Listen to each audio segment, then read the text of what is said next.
Alô você, mais um programa Papo Aberto. O programa de hoje, estou com uma convidada especialíssima, direto de Aracaju. Mas não só de Aracaju, de todo o Brasil, doutora Raquel. E aí nós vamos bater um papo sobre os ativos que foram vendidos atrás com a nova visão desse governo. Papo aberto, papo claro. Mas antes eu vou pedir para você curta. Para esse programa ele existir, ele precisa crescer. E para crescer eu preciso da ajuda de vocês. Que você compartilhe, você curta a página, que nós vamos fazer vários programas com várias pessoas da categoria e fora da categoria, como eu tenho entrevistado. E se você tiver alguém que você acha importante participar do programa, você faz a sugestão e a gente vai tentar viabilizar. Tá ok? Papo aberto, um programa feito para mim,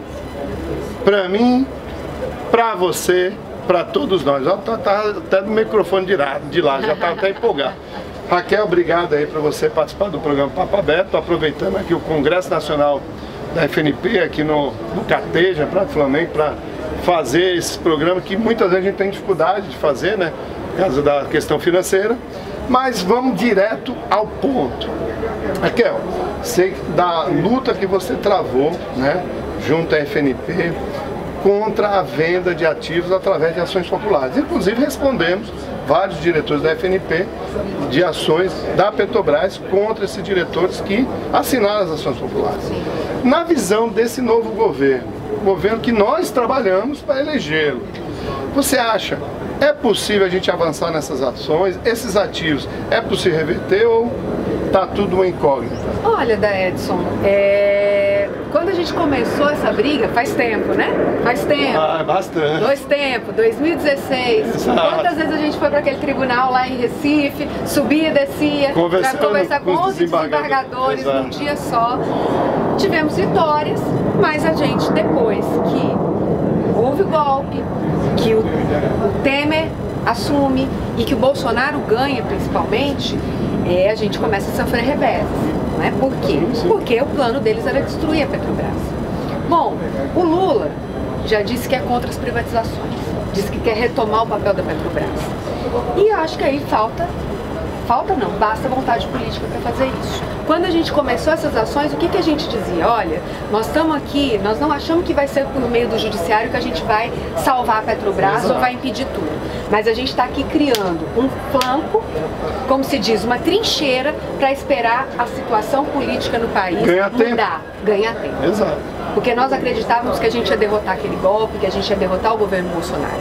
E tá aí, agora está nas mãos do Lula, está nas mãos da nova gestão da Petrobras, porque nós temos várias ações que estão lá e que mostram toda a sacanagem, perdão da palavra, que foi feita aí. As vendas absurdas que continuam dando prejuízo para a Petrobras. A exemplo da venda da NTS, da TAG, que continua pagando aluguel, 100% de aluguel daqueles dutos e não usa só 50%.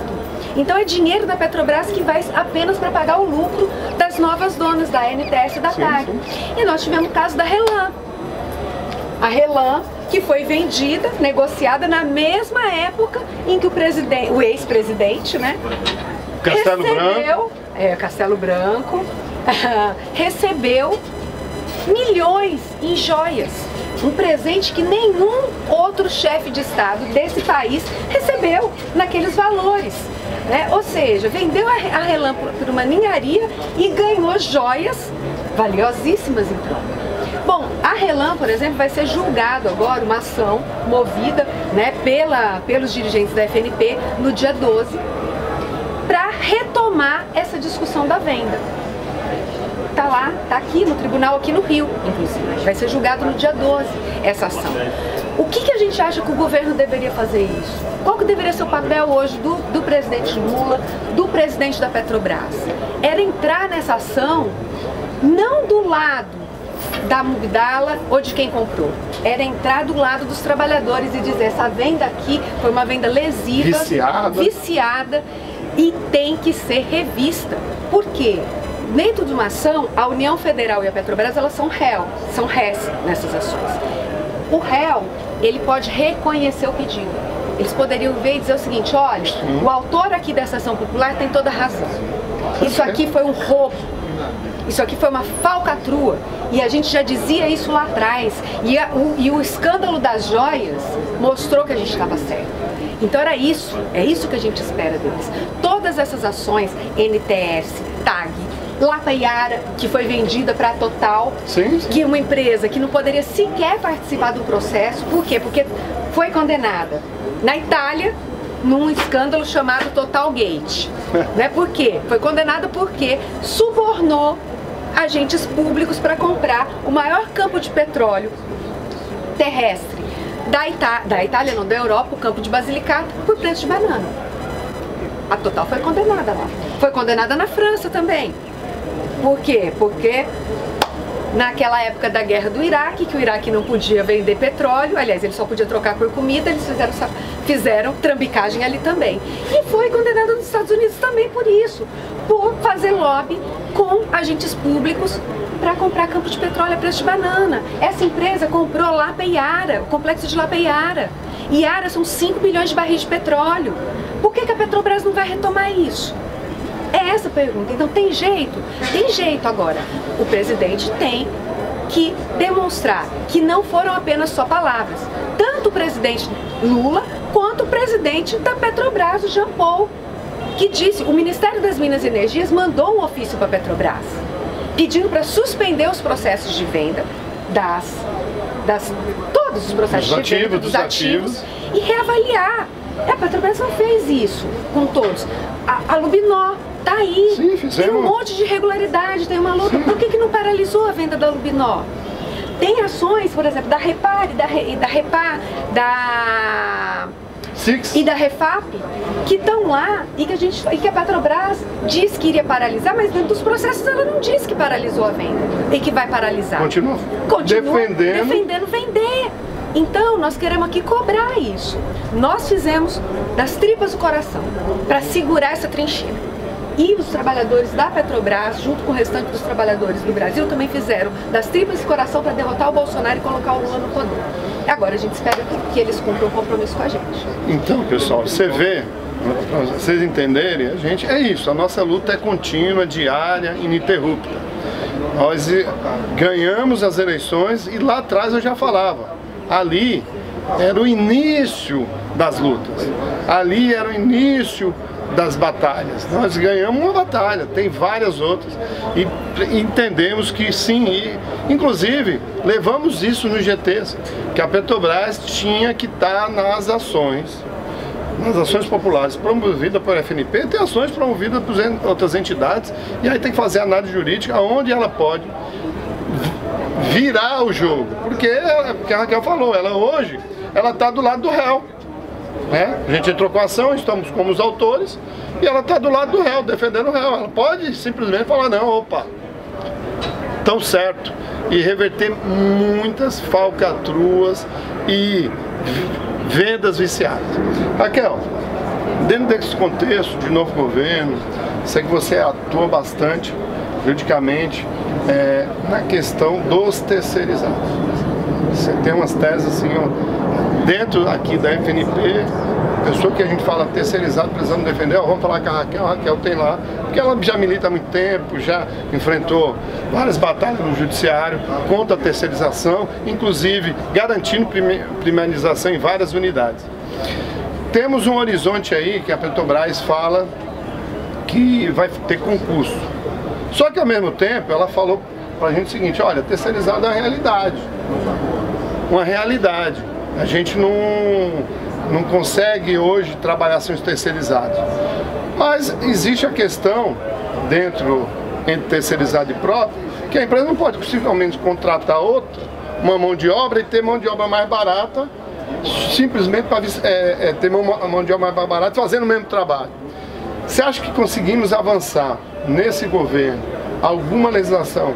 Porque no judiciário para mim está viciado, até é bom você dar uma palhinha sobre isso, mas alguma legislação que garanta o avanço, o recuo da terceirização restrita que houve na lei de terceirização e o avanço de melhores condições, primarização, vamos dizer assim?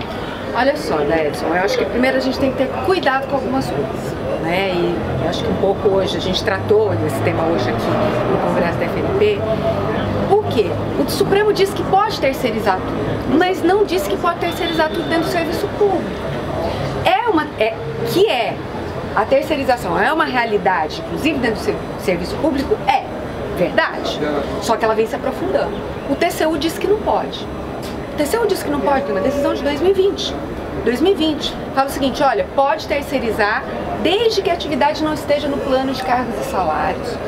E mesmo se ela estiver no plano de cargos e salário, pode ser terceirizada se for para, por exemplo, um incremento temporário de mão de obra.